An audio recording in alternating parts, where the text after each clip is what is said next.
হযরত আবু বকর হযরত ওমর ফারুকের লাশ বের করে পোড়াবে, জিন্দা নবী নিশ্চয়ই এটা হতে দিবেন না। ঠিক আছে, দেখা যাবে। সুবহানাল্লাহ বলেন। ঠিক আছে, দেখা যাবে। রাত্র যখন একটা 1 নম্বর গেট মদিনা শরীফের মসজিদে নববীর বাবুস সালাম যখনই নক করলো, তখনই শামসুদ্দিন লামাতি তিনি দরজা খুলে দিলেন। দরজা খুলে দিয়ে তিনি অবাক হয়ে গেলেন। 40 জন মানুষ, স্বাভাবিক নয়, অস্বাভাবিক। মাথার মধ্যে টুকরি, মাটি টানার মতো টুকরি, হাতের মধ্যে শাবল, কোদাল, হাতের মধ্যে কুড়াল। এই কোদাল, কুড়াল ইত্যাদি দেখে তিনি বললেন, তোমরা নবীর রওজায় সালাম দিতে যাবে এই পথে। নবী প্রেমিকরা এই পথে সালাম দেয়। নবী প্রেমিকদের হাতে কখনো শাবল থাকে না, খন্তা থাকে না, কুড়াল থাকে না। নবী প্রেমিকরা বড় আদবের সাথে এখানে এই পথ দিয়ে নবীকে সালাম দেয়। তোমরা এগুলো কি করছো? কি নিয়ে তোমরা প্রবেশ করছো? ওরা বলছে, আবার কি নিয়ে? তোমাকে বলা হয় নাই? গভর্নর বলে নাই আজকে 2 জনের কবর, আবু বকর ওমর 2 জনের কবর খুঁড়ে তাদের লাশ বের করে আগুনে পোড়ানো হবে? আমি বলছেন অসম্ভব, হবে না, তোমরা সফল হবে না। আমি যখন প্রতিবাদ করলাম, প্রতিবাদের সাথে সাথে তারা আমার উপরে এমন ভাবে জানের উপরে হামলা করে বসলো। আমি কোনো মতেই জীবন নিয়ে নবীজির মেম্বার শরীফের পাশে গিয়ে আমি সেখানে হাফ ছেড়ে বাঁচলাম। ওরা হু করে, ওরা তো আমার দিকে টার্গেট নয়, টার্গেট হচ্ছে হযরত আবু বকর, হযরত ওমর ফারুক রাদিয়াল্লাহু তাআলা আনহুমার কবর। অতএব তারা সেদিকে দৌড়ানো শুরু করলো।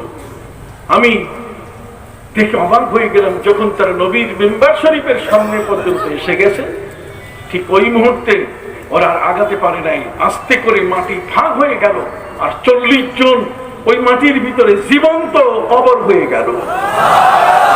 সুবহানাল্লাহ বলে, জীবন্ত কি কবর হয়ে গেল। সম্মানিত সুধী ভাইরা আমার, তাফসীরে কুরতুবী খুলে দেখেন। তাফসীরে কুরতুবীর লেখক তিনি এই ঘটনা উল্লেখ করেছেন তার তাফসীরে। সেই তাফসীরে কুরতুবীর লেখক তিনি বলছেন, নবীর মর্যাদা, তার শানকে এখন আল্লাহ কখনো নষ্ট হতে দেবেন না। তার লাশ মোবারক চুরি করার জন্য চেষ্টা করা হয়েছিল। কথা বল, ইটালিয়ান, এই রোমান, এই সমস্ত 2 জন ব্যক্তি ধরা পড়েছিল এবং তাদেরকে কতল করা হয়েছিল। তারা কিন্তু ওই জান্নাতুল বাকি কবরস্থান দিয়ে মাটির সুড়ঙ্গ করে ওরা আমার প্রিয় নবী সাল্লাল্লাহু আলাইহি ওয়াসাল্লামের দেহ মোবারক চুরি করার জন্য সবকিছু প্রায় চূড়ান্ত করেছিল। নূর জঙ্গি, কতক্ষণ না, একজন ব্যক্তি যিনি মিশরের প্রেসিডেন্ট ছিলেন, বারবার তাকে স্বপ্নে দেখানো হচ্ছে, নবী করিম সাল্লাল্লাহু আলাইহি ওয়াসাল্লাম তাকে দেখাচ্ছেন যে তুমি তাড়াতাড়ি আমার কবরের পাশে ব্যবস্থা করো, ওরা তো আমার দেহকে চুরি করে নিয়ে বেইজ্জতি করবে।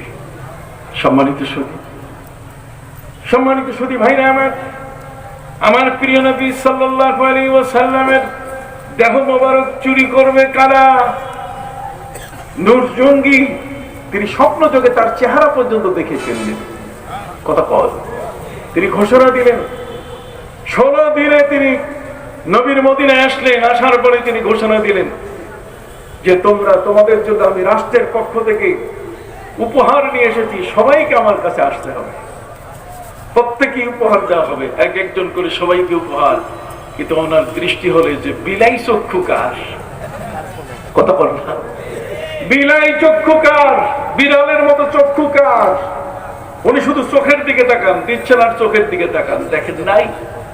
উনি বলেন না, আরো লোক বাকি আছে, আনো। সবাই খুঁজে দেখতেছে, কোথাও নাই। 2 জন মেহমান আছে, ওরা নবীর মসজিদে এসে নামাজ পড়ে। এরা অনেক বুজুর্গ মানুষ, এরা ওই জান্নাতুল বাকি কবরস্থানের পাশে থাকে। কয়েকদিন নিয়ে আসে, যখন সামনে নিয়ে আসছে, আসার পরে চোখের দিকে তাকাই দেখছে এরা 2 জনের বিড়াল চোখা। কি বিড়ালের চোখ? তিনি টের পেয়েছেন, আমাকে নবীজি তো এই চোখগুলোই দেখাই দিছে। উনি আস্তে আস্তে খাতির জমানো শুরু করলেন, চলো তো, কোথায় থাকো তোমরা? তোমাদের বাড়ি করি। ওরা বলছে আমরা প্রায় 8-9 মাস আগে এখানে এসেছি, আমরা এখানে বাসিন্দা হয়েছি, তো চলো তোমাদের বাড়ি দেখতে যাব। আস্তে আস্তে যখন ওই জান্নাতুল বাকির ঘরের কাছে নিয়ে গেছে, নিয়ে যাওয়ার পর তোমরা এখানে থাকো, হ্যাঁ, তখন এর উপরে যে মাদুর আছে ওরা কিন্তু ওই মাদুর ঢাকনা দিয়ে রেখে দিয়েছে। যখন এই মাদুর উঠালেন তিনি, উঠার পরে দেখেন বিশাল সুড়ঙ্গ গর্ত, আর সেই গর্ত নবী করিম সাল্লাল্লাহু আলাইহি ওয়াসাল্লামের দেহ মোবারক চুরি করার জন্য মসজিদে নববীর বহু দূরে চলে গেছে, আর অল্প বাকি নবীজির দেহ মোবারক চুরি করে ফেলত। কাজে আমার নবীজির দেহ মোবারক চুরি হবে, এটা আল্লাহ হতে দেবেন না। আপনি কি জানেন নবী করিম সাল্লাল্লাহু আলাইহি ওয়াসাল্লামের দোয়াটি আল্লাহ কবুল করেন নাই? আল্লাহর নবী সাল্লাল্লাহু আলাইহি ওয়াসাল্লাম দোয়া করেছিলেন যে আল্লাহ সুম্মা উক্তাল সুম্মা হিয়া, সুম্মা উক্তাল সুম্মা হিয়া, আমি যুদ্ধের ময়দানে শহীদ হয়ে যাব, আর শহীদ হওয়ার পরে তুমি আমাকে জিন্দা করে দিলে, আবার আমি শহীদ হয়ে যাব, আবার জিন্দা হব। আল্লাহ তাআলা বলেন, না নবী, আমি তো আপনার ব্যাপারে একটা ঘোষণা দিয়েছি, আল্লাহু ইয়াসিমুকা মিনান নাস, আমি আল্লাহ নিজে পাহারাদার হয়েছি আপনার। আমি আল্লাহ পাহারা দিলে আপনার উপরে তো কেউ হামলা করতে পারবে না। এতে নবী করিম সাল্লাল্লাহু আলাইহি ওয়াসাল্লামের জীবনের এই বিশ্ব জগতে এবং ইন্তেকালের পরেও আল্লাহ তাআলা তার পাহারাদার আছেন কিনা? একটু হাত উঁচায় বলেন, আল্লাহ তাআলা নবীর পাহারাদার আছেন কিনা? খুব শান্তভাবে কথাগুলো শুনেন এবং মনে রাখবেন। কথা বুঝতে পারছেন? আল্লাহু ইয়াসিমুকা মিনান নাস, আল্লাহ পাক রব্বুল আলামিন আমার নবীর পাহারাদার হয়েছেন। মানুষের কোন আক্রমণ থেকে নবীর জীবন কেউ নিতে পারবে না। একবার মদিনায় একজন ইহুদি মুসলমানের হাতে মারা গেল। কথা বলেন, নবী করিম সাল্লাল্লাহু আলাইহি ওয়াসাল্লাম দেখলেন যে পরিবেশ সম্পূর্ণ বিপরীত হয়ে যাচ্ছে, দুই দিকে মারমুখী অবস্থা। তখন তিনি তার দুই সাহাবী হযরত আবু বকর, হযরত ওমর রাদিয়াল্লাহু তাআলা আনহুমা, এই দুইজনকে নিয়ে নবীজি চলে গেলেন ইহুদিদের পাড়ায়। ইহুদি পাড়ায় গিয়ে তিনি ইহুদিদেরকে বললেন, ইহুদিরা, আমি রাসূল তোমাদের কাছে এসেছি, তোমাদের একজন লোক মুসলমানের হাতে মারা গেছে, অতএব সেই লোকটার ব্যাপারে ফয়সালা করার জন্য এসেছি, যাতে আমাদের মধ্যে কোনো খুনাখুনি না। ইহুদিরা বলা শুরু করলো যে আপনি এই ব্যাপারে এসেছেন, এখন আর কোনো ফয়সালা নাই, ফয়সালা হয়ে গেছে যে আপনি নিজে এসেছেন, কাজে আর আমরা এটা মনে রাখবো না, আমরা এই বিষয়টা মাথা থেকে উঠাই ফেললাম, আমরা আর কোনোদিন কোন মুসলমানের গায়ে হাত দিব না। নবীজি বলেন, মারহাবা মারহাবা, সুন্দর, thank you, many many thanks, অনেক ধন্যবাদ তোমাদেরকে। নবীজি বলছেন তাহলে যাই। ইহুদিরা বলছেন যাবেন কেন? মানুষ মানুষের বাড়িতে গেলে কিছু তো চা নাস্তা খায়, মেহমানদারি হয়, একটু আপ্যায়ন হয়, তো কাজেই আপনি আমাদের একটু আপ্যায়ন গ্রহণ করুন। নবীজি বললেন যে একটা লোক, আমাদের লোকের হাতে একজন ইহুদি মারা গেছে, আর তারা এইভাবে ক্ষমার চোখে দেখলো, আমি আসার কারণে তারা এই ব্যাপারে কোনো মামলা করবে না, এই ব্যাপারে কোনো বাদানুবাদ করবে না, কাজেই আমার উচিত তাদের নাস্তাটা গ্রহণ করা। নবীজি বলছেন ঠিক আছে, নাস্তা খাওয়াইলে চলো। কি খাতির হয়ে গেছে না? আপনি কথা বলেন না কেন? নবী করিম সাল্লাল্লাহু আলাইহি ওয়াসাল্লাম দেখলেন খাতির হয়ে গেছে, ভালো কথা। ইহুদিরা আমার নবী সাল্লাল্লাহু আলাইহি ওয়াসাল্লামকে নিয়ে একটা দেওয়ালের পাশে বসালো। ডান পাশে হযরত আবু বকর সিদ্দিক, বাম পাশে হযরত ওমর, আমার নবীজি মাঝখানে। ইহুদিরা বলল, হুজুর একটু অপেক্ষা, বাসা থেকে তৈরি হচ্ছে, নিয়ে আসতেছি। নবীজি বলছেন আনো, আমি বসে আছি।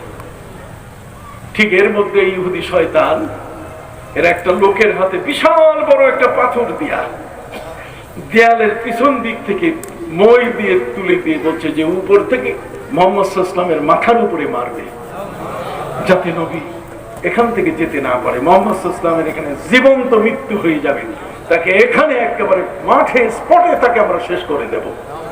দেখছেন নবীকে নাস্তা খাওয়াইতেছে। কথা বল, নবীকে কি খাওয়াচ্ছে? নাস্তা। আমার নবী সাল্লাল্লাহু আলাইহি ওয়াসাল্লাম বসে, नाश्ता नहीं जो नहीं आस्ते से प्लेटों के सदाए मगर खाना नहीं है कि प्लेटों के सदाए माने ওই যে বাইরে বাইরে চলতেছে থালা থালা খালি বাড়ি দিতেছে একের খুব বাড়ি একটা থালার সাথে আরেকটা থালার বাড়ি প্লেটों के सदाए मगर खाना नहीं है কিন্তু এতে কি খাবার কোনো নাই বলছে নবী আমরা খাবার আনতেছি ওদিকে খাবার তো দূরের কথা ওরা একটা দুষ্ট দুরাচার পাপিষ্ঠকে তার হাতে বিশাল বড় একটা পাথর দিয়ে দেয়ালের উপরে উঠাই দিচ্ছে, যেখান থেকে তুমি নবীর মাথার উপরে মারবে। আবু বকর সিদ্দিক উমর উদ্দেশ্য নয়, উদ্দেশ্য হচ্ছে মুহাম্মদ সাল্লাল্লাহু আলাইহি ওয়াসাল্লাম। যখনই উপরে উঠছে দিবে, ঠিক এই মুহূর্তে আল্লাহ তাআলা জিবরিল আমিনকে বলেন, রে জিবরিল, আমি তো আমার নবীর পাহারাদার। সুবহানাল্লাহ বলেন না? ইন্না আতাইনাকাল কাউসার, কাকে নবী কি দিচ্ছেন, আর সেই নবীর সাথে আল্লাহর কি সম্পর্ক? আর আমরা তো ইয়া নবী সালাম আলাইকা কই, আপনার গা জ্বলে, আপনার কলিজা জ্বলে উঠে। নবী আপনার বাপের সম্পদ, নবী হচ্ছে গোটা উম্মতের সম্পদ, নবী হচ্ছে নবী প্রেমিকদের সম্পদ, নবী হচ্ছেন আউলিয়া ইকরামের সম্পদ, নবী হচ্ছেন আল্লাহ ওয়ালাদের সম্পদ। তোমার মতো দুষ্ট দুরাচার, তোমার মতো গুস্তাখে রাসূল, তোমার মতো বেয়াদবি রাসূলের তিনি নন।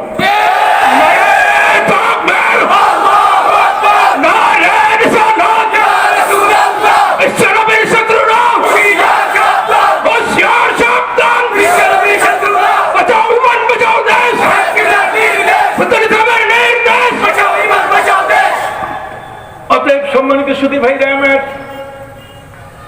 আমাদের প্রিয় নবী সাল্লাল্লাহু আলাইহি ওয়াসাল্লামের শান মান মর্যাদা কোন অংশে কি কম? যারা বলেন কোন অংশে কম? সেই নবীকে আল্লাহ বলছেন ইন্না আ'তাইনা কাল কাউসার। আসেন সূরা কাউসার। এই সূরা কাউসার ও খাস মেলা হতো, কি হতো বলেন? ও খাস মেলা। আর সেটাকে বুঝাতে গিয়ে আমি আপনাদেরকে নিয়ে এসেছি যে ইহুদিরা আমার নবীকে কৌশল করে বসাই দিছিল কোথায়? দেয়ালের পাশে। আপনারা শুনতেছেন কিনা? কোথায় বসাই দিয়েছিল? সহিহ বুখারী খুলে দেখেন। আপনি তো বুখারী ছাড়া বুঝেন না, আপনার কান খুলে না বুখারী না পেলে। বুখারী তালা এমন ভাবে আপনার কানের মধ্যে ঝুলানো যে আমরা চাবি না দিলে আপনার কান খুলে না। কথা বল না। সম্মানিত সুধী, আমার নবী সাল্লাল্লাহু আলাইহি ওয়াসাল্লামকে জিবরিল আমিন বলেন, হুজুর, কয় কি? কয় উপরে দেখেন। সুবহানাল্লাহ কোন? নবীজি উপরে দেখেন। নবীজি উপরে তাকালেন, তাকাইয়া দেখে বিশাল বড় পাথর নবীর উপরে ফেলে দিবে। ওই মুহূর্তে নবী সেখান থেকে সরে পড়লেন।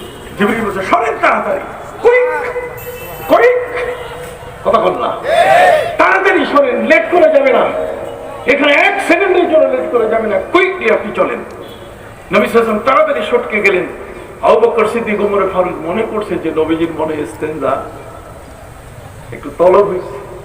নবী সাল্লাল্লাহু আলাইহি ওয়াসাল্লাম হয়তো তিনি বাথরুমে যাবেন, এই জন্য নবী সাল্লাল্লাহু আলাইহি ওয়াসাল্লাম তিনি যাচ্ছেন। ঠিক আছে, নবী কারীম সাল্লাল্লাহু আলাইহি ওয়াসাল্লাম সরে গেলেন। আবু বকর ওমর ফারুক মনে করলেন নবী তো আসবেন, কিন্তু নবী 1 ঘন্টা 2 ঘন্টা 3 ঘন্টা 4 ঘন্টা নবী আসেন। হযরত আবু বকর সিদ্দিক রাদিয়াল্লাহু তাআলা হযরত উমরকে বলেন, উমর, নবী কই? হযরত উমর বলেন, আবু বকর, নবী কই? নবী তো আমাদের মাঝে ছিলেন, নবী কই? নবী ইস্তেনজা করতে গিয়েছেন অথবা নিজের প্রয়োজন সারতে গিয়েছেন, সেখানে কোনো দুষ্ট দুরাচার ইহুদি নবীকে মেরে ফেললো কিনা? আমাদের তো এখানে নাস্তা খাওয়ার জন্য বসে থাকা উচিত না। নাস্তা আনবে, সাথে সাথে 1 কাপ চা বানাইতে কতক্ষণ সময় লাগে? কতক্ষণ? 2টা রুটি বানাইতে, পরোটা বানাইতে কতক্ষণ সময় লাগে? 4 ঘন্টা সময় লাগে নাকি? তারা বলছেন যে আমরা তো এখানে বসে আছি, এটা তো ঠিক করছি না। নবী কোথায়? চলো খুঁজি নবীকে। চতুর্দিকে খুঁজে দেখে নবী নাই। নবীজি কি নাই? হযরত আবু বকর সিদ্দিক রাদিয়াল্লাহু তাআলা খুঁজতেছেন পাগল পারা। নবীজি আমাদের সাথে এসেছেন, আমরা দায়িত্বশীল, আমাদেরকে গোটা জাতি জিজ্ঞেস করবে যে তোমরা তো নবীর সাথে ছিলে, তোমরা নবীকে পাহারা দাও নাই? আবু বকর সিদ্দিক উতালা হয়ে গেলেন, নবীর জন্য পাগল পারা হয়ে গেলেন।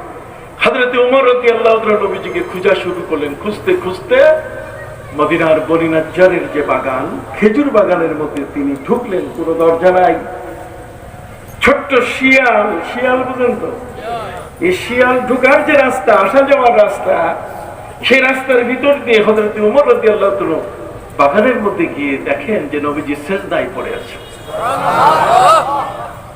প্রিয় নবী সাল্লাল্লাহু আলাইহি ওয়াসাল্লামকে হযরত ওমর রাদিয়াল্লাহু তাআলা জিজ্ঞাসা করেন, হুজুর, আমাদেরকে রেখে আপনি চলে আসলেন, একবারও আপনি বললেন না? আমরা তো ঘন্টার পর ঘন্টা আপনাকে নিয়ে আমরা বসে আছি, আমরা আপনার অপেক্ষায় আছি। অথচ নবী আপনি নাই। পরে আমরা খোঁজা শুরু করলাম। আবু বকর সিদ্দিক তো পাগল হয়ে গেছেন আপনার জন্য। গোটা মদিনার সমস্ত ঘরে ঘরে আপনার তল্লাশি শুরু হয়েছে, কোথায় আপনি? সব বাগানে খোঁজা শুরু হয়েছে। আমি আজকে এই বাগানে না ঢুকলে তো কোনো মতেই বুঝতে পারতাম না যে আপনি এখানে আছেন। নবীজি কি হয়েছে? নবী কারীম সাল্লাল্লাহু আলাইহি ওয়াসাল্লাম বলেন, তোমরা জানো না? পরে নাস্তা খাওয়াবার কথা বলে দেয়ালের পাশে আমাদেরকে বসিয়েছিল। ওদের উদ্দেশ্য ছিল খারাপ। ওরা পিছন দিক থেকে একজন লোককে একটা বড় ধরনের পাথর হাতে দিয়ে উপর থেকে আমার উপরে ওই পাথর ফেলে দিয়ে আমাকে মেরে ফেলার ষড়যন্ত্র করেছে। তোমরা তো অবশ্যই জানো আল্লাহ আমার দায়িত্ব নিয়েছেন, আল্লাহু ইয়াসিমুকা মিনান নাস। আল্লাহ আমার দায়িত্ব নিয়েছেন, তিনি আমাকে পাহারা দিবেন।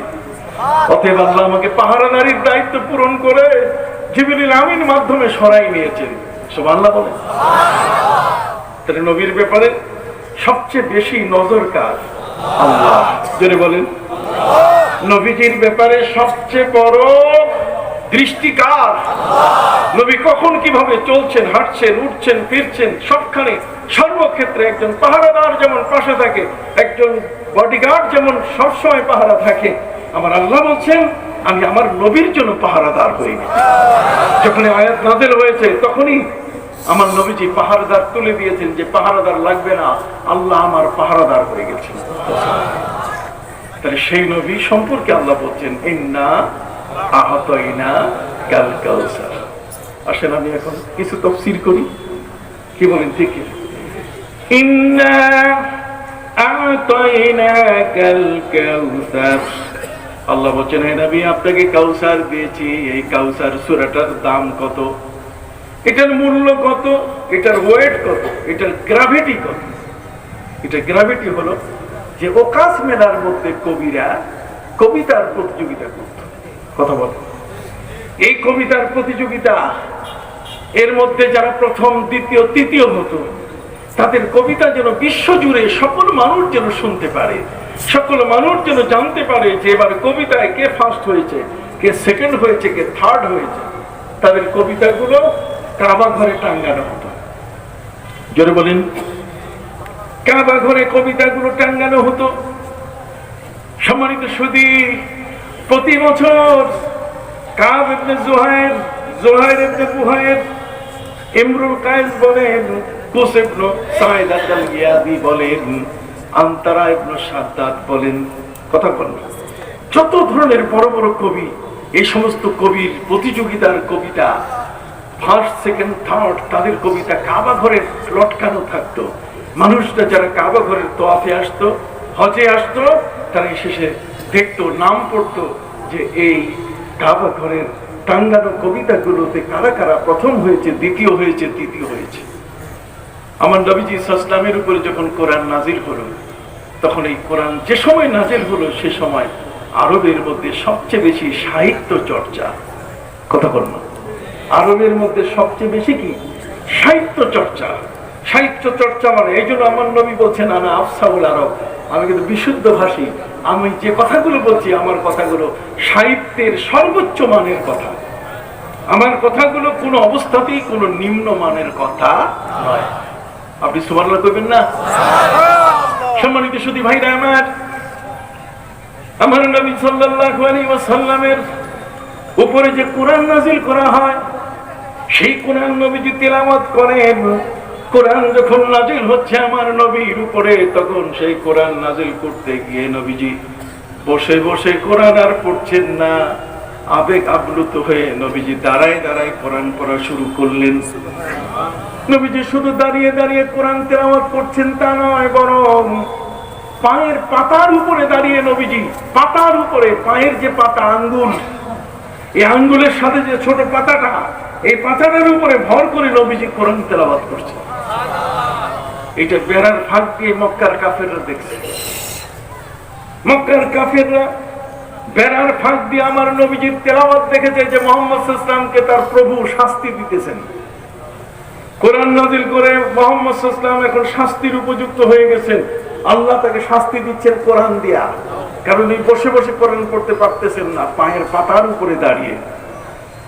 নবীজির মনোকষ্ট শুরু হলো যে কি কয় কাফেররা, আমি মনের আনন্দে পড়ি আর ওরা কয় আল্লাহ আমারে কি দিচ্ছে, শাস্তি দিচ্ছে। কি বলেন, একটা রং কথা না? জোরে বলেন না, একটা কি রং কথা? এই কথাটি মেনে নেওয়ার মতো নয়।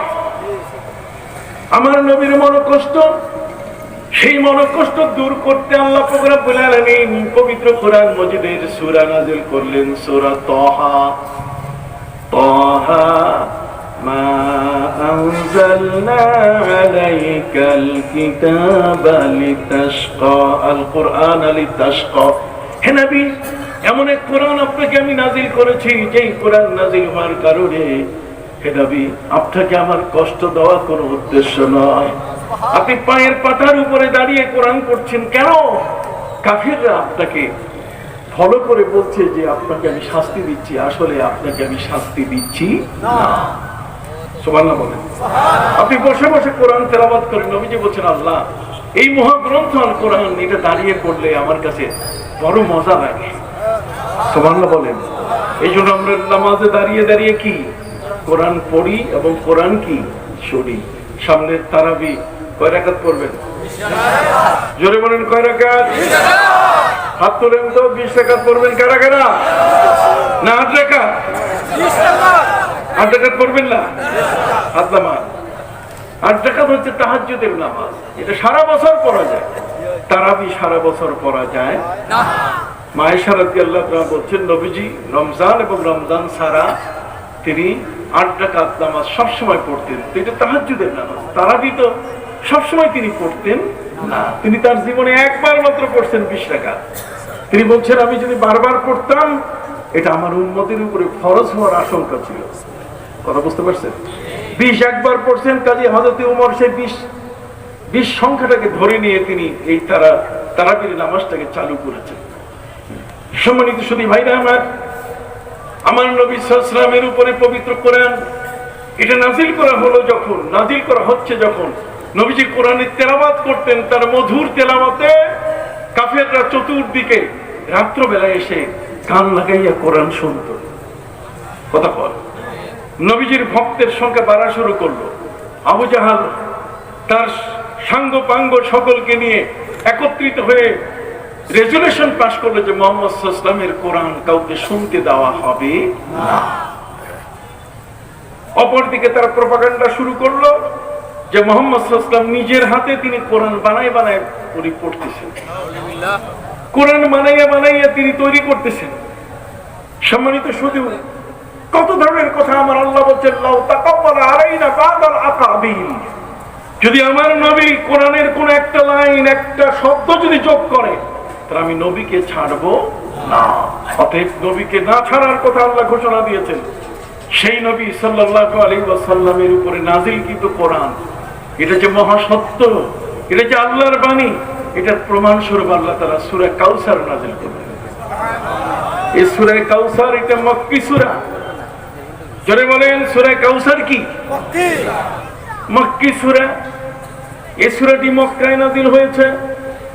যখন ওকাজ মেলার কবিরা তাদের প্রথম দ্বিতীয় তৃতীয় ব্যক্তি যারা তাদের কবিতা কাবা ঘরের দেয়ালের মধ্যে টাঙ্গানো হতো, তখনই নাযিল হলো সূরা কাউসার। সূরা কাউসার আমার নবীজি সাহাবায়ে কেরামকে বলেন, সাহাবীরা এই সূরা কাউসার একটু কাবা ঘরের দেওয়ালের সাথে লাগাই দাও। ওরা যেমন কবিতা টাঙ্গাইছে, তোমরা কি করো? সূরা কাউসার টাঙ্গাই দাও। যখনই সূরা কাউসার টাঙ্গানো হলো, সাথে সাথে ফার্স্ট সেকেন্ড থার্ড আন্তর্জাতিক মানের বিজয়ী কবিরা তাদের কবিতাগুলো ছিঁড়ে ছিঁড়ে মাটিতে পড়া শুরু করলো। সম্মানিত সুধী,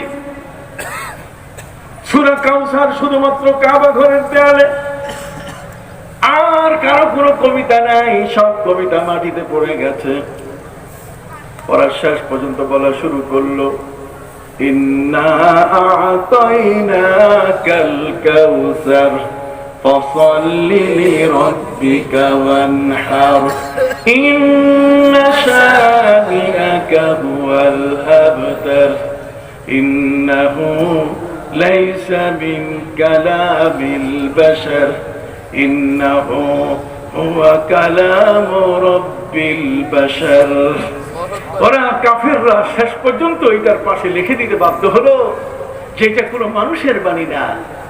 এই সূরা কাউসার, এই যে কোরআন, এটা কোনো মানুষের কথা নয়। কথা বল না, ইন্নাহু লাইসা মিন কালামিল বাশার, এটা মানুষের কথা নয়। ইন্নাহু হুয়া কালামু রাব্বিল বাশার, তার মানে বাশার মানুষের রব যিনি, এই রবের কালাম এই সূরা কাউসার। সুবহানাল্লাহ বলেন। তাহলে সেদিন বিশ্ব সাহিত্য প্রাঙ্গণে, কথা বল না, বিশ্ব সাহিত্য প্রাঙ্গণে সারা বিশ্বের সাহিত্য চর্চা যারা করে, সাহিত্য চর্চাকারীদের কাছে সূরা কাউসার সেদিন কোরআনের মাথা উঁচু করে ফেললো। সুবহানাল্লাহ। সেদিন মুসলিম জাতির উপরে যে কোরআন নাজিল করা হয়েছে, সেই কোরআন যে সাধারণ কোরআন নয়, এই কোরআন যে কোনো মানব রচিত গ্রন্থ নয়, এই কোরআন যে এটা আল্লাহর কালাম, আল্লাহর বাণী, এই বিষয়টি প্রমাণিত হলো কিসের মাধ্যমে? সূরা, জোরে বলেন না, কিসের মাধ্যমে? সূরা কাউসারের মাধ্যমে। তাহলে আসুন আমরা এই সূরাটা একবার পড়ে নেই, তারপর সামনে শাব্দিক বিশ্লেষণে যাব। কতক্ষণ? তারপর আমরা একের পর এক এই 10টা শব্দকে আমরা বিশ্লেষণ করার চেষ্টা করব, 42টা অক্ষরকে আমরা বিশ্লেষণ করার কি করব? চেষ্টা করব। সুবহানাল্লাহ, জোরে বলেন সুবহানাল্লাহ। বিসমিল্লাহির রহমানির রহিম। ইন্না আ'তাইনাকাল কাউসার ফাসাল্লি লিরাব্বিকা ওয়ানহার ইন্না শানিআকা হুয়াল আবতার। বিসমিল্লাহির রহমানির রহিম। শুরু করছি সেই আল্লাহর নামে, যিনি অতিশয় দয়াবান এবং অতীব মেহেরবান। ইন্না আ'তাইনাকাল কাউসার, নিশ্চয়ই আমি হে নবী আপনাকে কাউসার দান করেছি। ফাসাল্লি লিরাব্বিকা ওয়ানহার, অতএব আপনি নামাজ পড়ে শুকর আদায় করুন আর কুরবানি উৎসর্গ করুন। ইন্না শানিআকা হুয়াল আবতার, আপনার প্রতি যারা অভিশাপ দেয় তারাই নির্বংশ হবে। সুবহানাল্লাহ। বড় চমৎকার কথা। ইন্না আ'তাইনাকাল কাউসার, হে নবী আপনাকে আমি কাউসার দিয়েছি। এই কাউসার, নবীজি বলছেন আল্লাহ তাআলা আমাকে দুটো কাউসার দিয়েছে, একটি হলো পৃথিবী, একটা কি আখিরাতে। কথা বল না, একটা পৃথিবীর কাউসার আর সেটা হলো জমজম কূপ, আর একটা হচ্ছে আখিরাতের কাউসার আর সেটার নাম হলো কি হাউজে কাউসার। সুবহানাল্লাহ। এই হাউজে কাউসারটা কোথায় ভাইরা আমার? এই জায়গাটাও দেখাই দেই। হাউজে কাউসার আমার নবীজি দেখাই দিয়ে গেছেন। আমি যে মিম্বারের উপরে দাঁড়িয়ে রাসূল খুতবা দিয়েছি মদিনা মুনাওয়ারায়, যেই মিম্বারে দাঁড়িয়ে আমি নবী খুতবা দিয়েছি, সেই মিম্বার এর নিচে হলো হাউজে কাউসার। আরো জোরে গান সুবহানাল্লাহ। তাহলে এক কাউসার কোথায়? কাবা ঘরের সামনে, আরেকটা হলো নবীর মদিনায়। কি চমৎকার মিল! কোন সুবহানাল্লাহ। পৃথিবীর দুটি বিশাল, এই সবচেয়ে বড় আমাদের কাছে শ্রদ্ধার জায়গা, সবচেয়ে বড় বরকতের দুটো জায়গা। একটি জায়গা হলো মক্কা, আর মক্কা সেখানে আল্লাহ তাআলা একটা কাউসার নবীর জন্য, নবীর উম্মতের জন্য রেখে দিয়েছেন। আরেকটা কাউসার যেটা কিয়ামতের ময়দানে যেই কাউসার দিয়ে পানি পান করানো হবে, পানি পেলানো হবে, সেই কাউসারটাও কোথায়?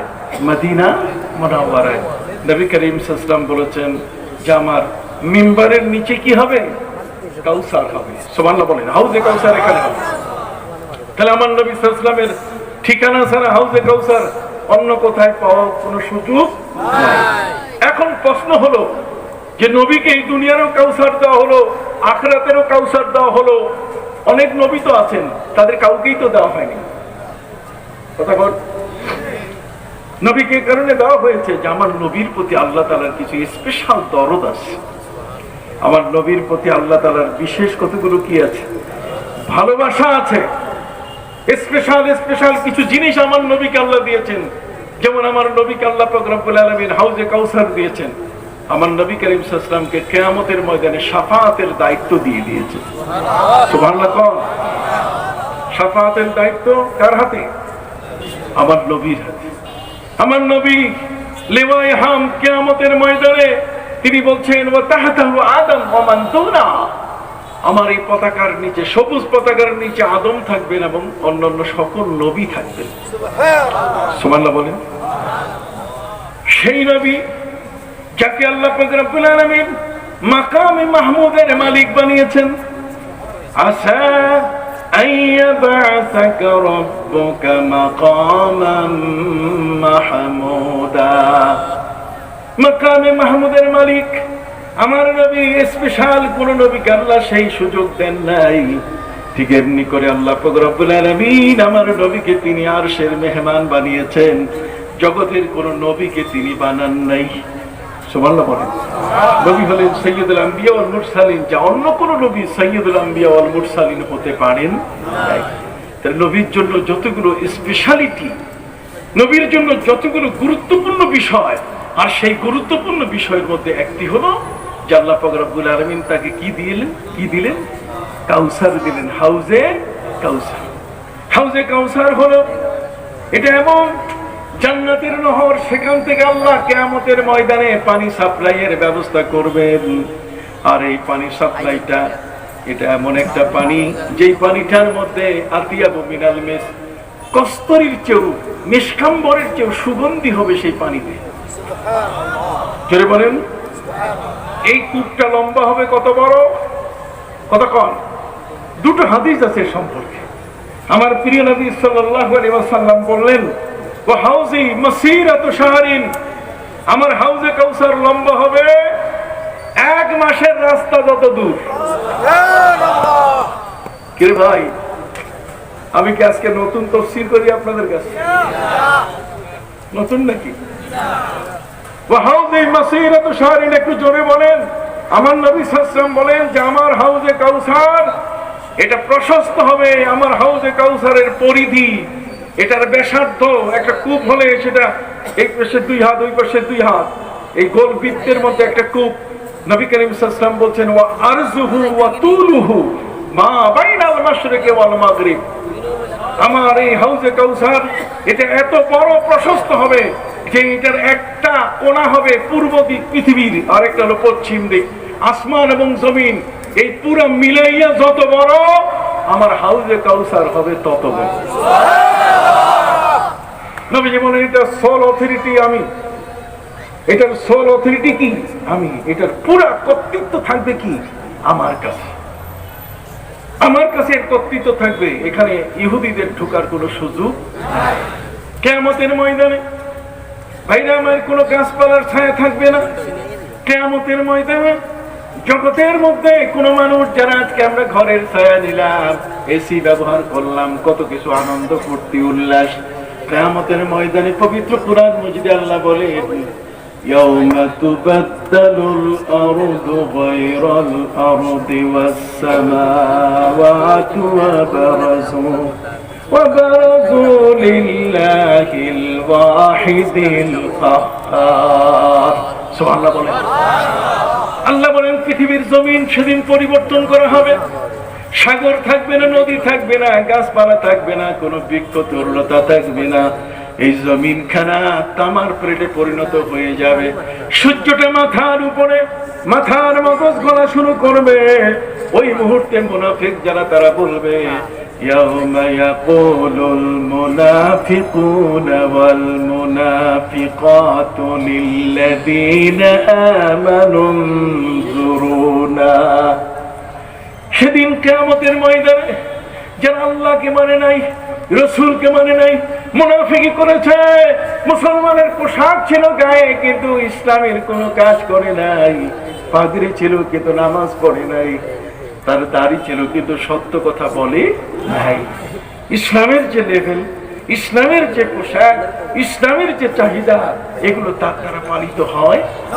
এই মুনাফিকরা কিয়ামতের ময়দানে তারা বলা শুরু করবে, লিল্লাযিনা আমানু, ঈমানদার ব্যক্তিদেরকে বলা শুরু করবে যে তোমরা আমাদের দিকে একটু দয়ার নজর দাও, নাক্তাবিসু মিন নূরিকুম, আমরা তোমাদের থেকে আলোর জ্যোতি নেব, নূর নেব তোমাদের কাছ থেকে। বলা হবে কিলারজিউ ওয়ারাকুম ফালতামিসু নূরা ফাদুরিবা বাইনাহুম বিসুরিল লাহু বাতিনুহু ফীহির রাহমা ওয়া যাহিরুহু মিন কিবালিহিল আযাব।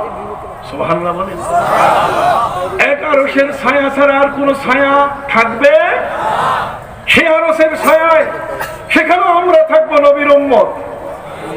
সুবহানাল্লাহ কোন সামাতুন ইউজিল্লুহুমুল্লাহু ফি জিল্লিহি ইয়াওমা লা জিল্লা ইল্লা জিল্লু। কিয়ামতের ময়দানে 7 জন ব্যক্তিকে আল্লাহ আরশের ছায়া দেবেন, যা পৃথিবীর অন্য কোন ব্যক্তিকে দিবেন না। কয়জন? জোরে বলেন কয়জন? 7 জন। এর মধ্যে ইহুদি খ্রিস্টান ঢুকতে পারবে? মুনাফিক ঢুকতে পারবে?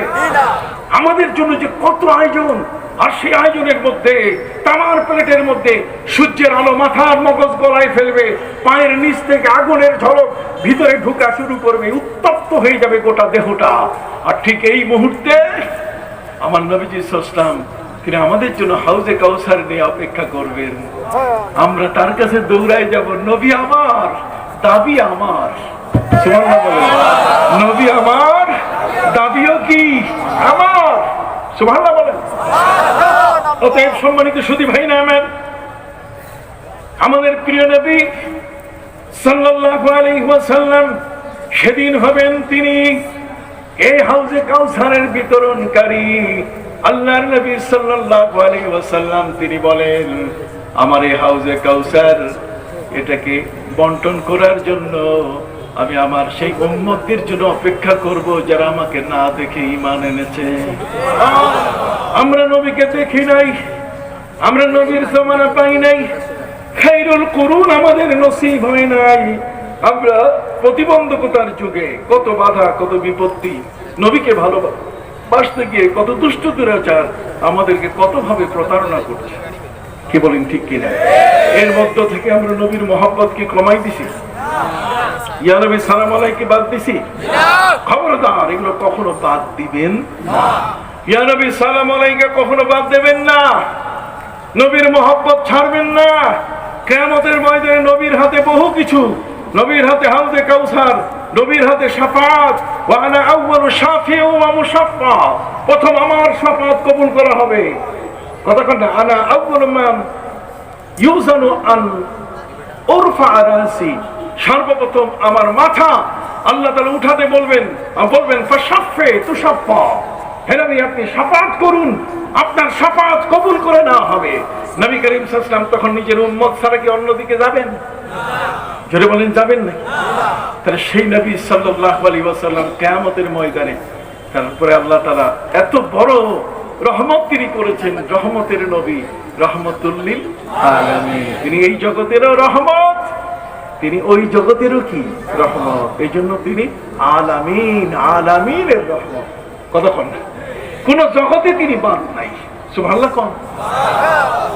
অনেকেই বলে দোজাহানের বাদশা নবীকে বলা যাবে না, দোজাহানের বাদশা বলা যাবে না। নবীকে দোজাহানের বাদশা বলা যাবে না, কি হয়েছে কি? তোমার মাথা নষ্ট নাকি? কতক্ষণ?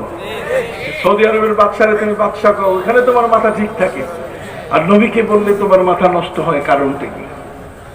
কথা বুঝতে পারছেন? সম্মানিত সুধী ভাইরা আমার প্রিয় নবী সাল্লাল্লাহু আলাইহি ওয়াসাল্লামের এত বড় ক্ষমতা, তিনি আল্লাহর পাশে মাকামে মাহমুদ, আল্লাহ তার নিজের মঞ্চের পাশে নবীর জন্য চেয়ার লাগাই বলবেন, আপনি বসুন আপনার মাকামে মাহমুদ, আপনি প্রশংসিত জায়গায় বসুন। নবীজি বলবেন যে আল্লাহ আমার উম্মত তো বেশি, 180টা কাতারের মধ্যে 120টা কাতার হলো আমার উম্মতের, কাজে আল্লাহ একটু বিচারটা আমারটা আগে করায় দেন। তখন নবী সুপারিশ করবেন যে নবী কিয়ামতের ময়দানে নিজের স্ত্রীদেরকে ভুলে যাবেন।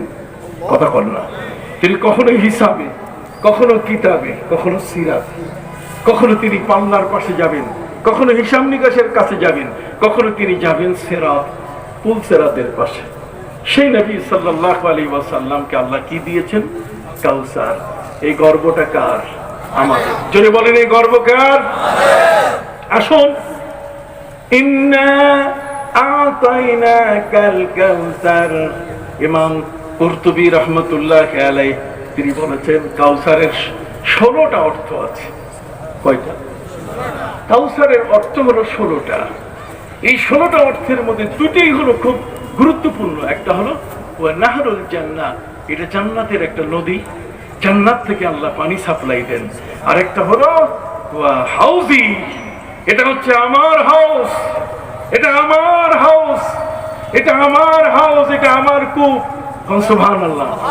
আর সেই কূপটা হলো এমন, নবীজি বলেন ওয়াদানিহি রাব্বি, আমার আল্লাহ আমার সাথে ওয়াদা করেছেন যে এই কাউসারের পানি তিনি আমাকে আমার উম্মতের জন্য তিনি বরাদ্দ দিয়েছেন। কথা বুঝে গেছে? অতএব কিয়ামতের ময়দানে আমি ফেরেশতাদের বলবো, রে ফেরেশতা যাও, গুররে মুহাজ্জাল, ইন্না উম্মতি ইউদআউনা ইয়াউমাল কিয়ামতে গুররাম মুহাজ্জালিনা মিন আসারিল উযু, যেগুলোর কপালে যেগুলোর হাতে উযুর পানি লাগানো আছে এদের ডাক দাও। সুবহানাল্লাহ।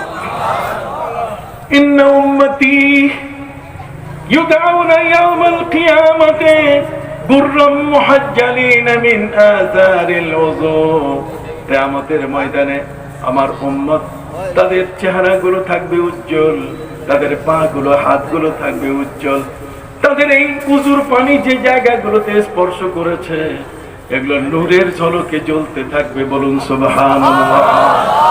কিসের ঝলক? চকমক চকমক টিপটপ বাতির মতো জ্বলবে। টিপটপ বাতির মতো জ্বললেই নবীজি তিনি দেখবেন সেই উম্মতকে আমার পক্ষে চেনা সহজ হয়ে যাবে। তিনি বলবেন, যাও আমার উম্মতকে ডেকে নিয়ে আসো, আমি ওদের জন্য অপেক্ষা করছি। সুবহানাল্লাহ বলেন। উম্মতে মুহাম্মদীর জন্য আমার নবীজি হাউজে কাউসার নিয়ে উপস্থিত হবেন, অপেক্ষা করবেন। কত বড় ভাগ্যবান জাতি আমরা। আর সেই জাতি একটু নবীকে সালাম দিব। আল্লাহ বলেন, আমি নবী উপরে দরুদ পড়ি, আমার ফেরেশতা দরুদ পড়ে, আর তোমাদের উপরে আরেকটা বাড়াই দিলাম, কারণ তোমরা তো নবীর এত প্রিয়। ইয়া আইয়ুহাল্লাযীনা আমানু সাল্লু, দরুদ পড়ো, ওয়া সাল্লিমু তাসলিমা, আর সম্মানের সাথে নবীকে কি দাও? সালাম। এই সম্মানের সাথে সালাম কাকে বলে? এটা আল্লামা সাহেব কিবলা রাহমাতুল্লাহি আলাইহি আমাদেরকে শিখাই দিয়ে গেছে। সুবহানাল্লাহ। আর সেটা বসে বসে না দাঁড়াইয়া? যারা বলেন বসে বসে না দাঁড়াইয়া? আসুন এখন কাউসারের ব্যাখ্যা হযরত শাহ ওলিউল্লাহ মুহাদ্দিস দেহলভী রাহমাতুল্লাহি আলাইহি কি দিচ্ছেন। কাউসারের ব্যাখ্যা সম্বন্ধে হযরত শাহ ওলিউল্লাহ মুহাদ্দিস দেহলভী রাহমাতুল্লাহি আলাইহি বলছেন যে কিয়ামতের ময়দানে আমাদের যে কোরআনটা, শুনুন, আমাদের যে কোরআন, এই কোরআনটাকেই আল্লাহ তাআলা কিয়ামতের ময়দানে হাউজে কাউসার বানাই দিবেন। সুবহানাল্লাহ। উনি বলছেন যে কোরআনটাই কিয়ামতের ময়দানে কি হবে? হাউজে কাউসার হয়ে যাবে। যারা কোরআন পড়েছে, যারা কোরআনের তেলাওয়াত করেছে, কোরআনের সাথে যাদের নামাজ, কোরআনের সাথে যাদের সম্পর্ক, নামাজ পড়তে গেলে কোরআন পড়তে হয়, কতক্ষণ না? জুমার খুতবা দিতে গেলে কোরআনের আয়াত পড়তে হয়, ওয়াজ নসিহত করতে গেলে কি কোরআন পড়তে হয়। ওই যে হাফেজ সাহেব এখানে আসছেন, কতক্ষণ না? সম্মানিত সুধী, এখানে হাফেজে কোরআন, কারিউল কোরআন আমার পাশে বসে আছেন। এই সমস্ত ব্যক্তি যারা কোরআন পড়বে, এই কোরআন পড়া মানুষদেরকে এই কোরআনটাই কিয়ামতের ময়দানে তাদের জন্য কাউসার হয়ে যাবে। ফলে এই কোরআনই কাউসার হয়ে গেলে তখন এদেরকে ডেকে ডেকে বলা হবে যে তোমরা কোরআন পড়েছো, কোরআনের সাথে তোমার জীবন সম্পৃক্ত। এই জন্য আজকের এই বিয়ানীবাজার তাফসীরুল কোরআন পরিষদের যারা সদস্য, তাদের জন্য একটা সুসংবাদ। এই তাফসীরুল কোরআন পরিষদ বিয়ানীবাজার তাদের জন্য কি একটা মহা সুসংবাদ, যে তারাও কিয়ামতের ময়দানে এই কোরআনের বিনিময়ে কি পাবে? কাউসার পাবে। জোরে বলেন, কোরআনের বিনিময়ে কি পাবে? কাউসার পাবে। একটু আলহামদুলিল্লাহ বলবেন না? একটু হাত উঁচু করে বলেন আলহামদুলিল্লাহ। কিয়ামতের ময়দানে তারা কি পাবেন? কাউসার পাবেন।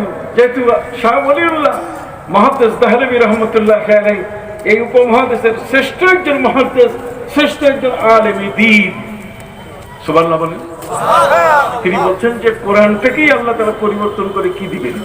কাউসার বানাই দিবেন। কাজে আপনার কোরআনের পড়া যত বেশি, কাউসারের পানি আপনি তত বেশি পান করতে পারবেন। আর একবার যদি কাউসার আপনি পান করেন, লা ইয়াজমাউ আবাদা, আর কোনোদিন আপনি পিপাসিত হবেন না। এই জন্যই মান ফাত্তারা সাইমান আলা মাদখাতি লাবানিন আও শারবাতিন মিন মা, কথা বলেন নাই? যদি কোনো ব্যক্তি কোনো রোজাদারকে ইফতার করায়, বলুন কোন রোজাদারকে কি ইফতার করায়, তো নবী করিম সাল্লাল্লাহু আলাইহি ওয়াসাল্লাম তিনি বলছেন যে আল্লাহ তাআলা কিয়ামতের ময়দানে আমার হাউজে কাউসার থেকে তাকে পানি পান করার সুযোগ দিবেন। লা ইয়াজমাউ আবাদা, সে কোনোদিন আর পিপাসিত হবে না। সাকাহুল্লাহু তাবারাকা ওয়া তাআলা মিন হাউজি লা ইয়াজমাউ আবাদা। সুবহানাল্লাহ বলেন, আমার হাউস থেকে। তাই দেখেন আমাদের হাউজে কাউসারের দরকার কত বড়। কিয়ামতের ময়দানে কোথাও পানি থাকবে না, পিপাসায় মানুষের এই বুক ফেটে যাবে, ছাতি ফেটে যাবে। কিয়ামতের ময়দানে মানুষগুলো কি হবে? অস্থির হয়ে যাবে। এই জন্য আমি আমার ভাইদের খেদমতে, প্রাণের ভাইদের খেদমতে আরজ করতে চাই, একবার তেলাওয়াত করি। বিসমিল্লাহির রহমানির রহিম।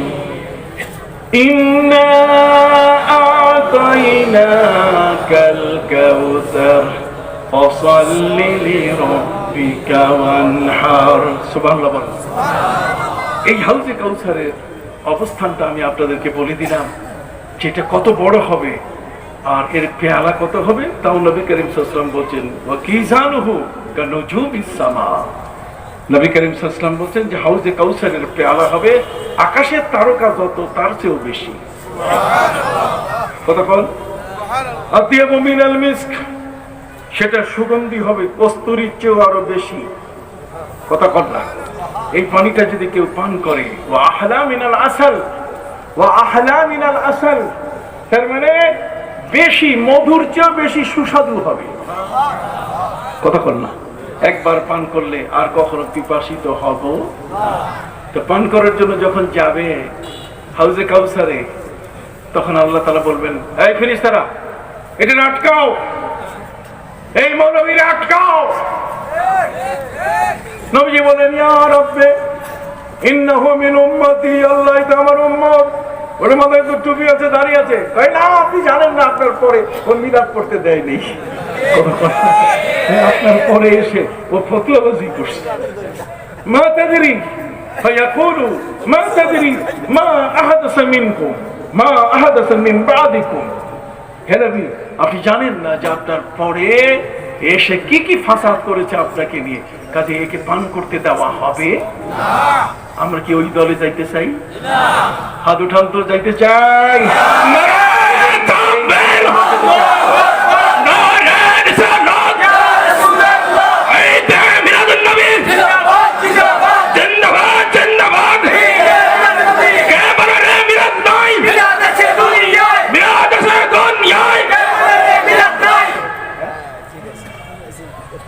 সম্মানিত সুধী ভাইরা আমার, ইন্না আ'তাইনাকাল কাউসার, কেউ কেউ বলেছেন কাউসার শব্দের অর্থ হচ্ছে ইসলাম।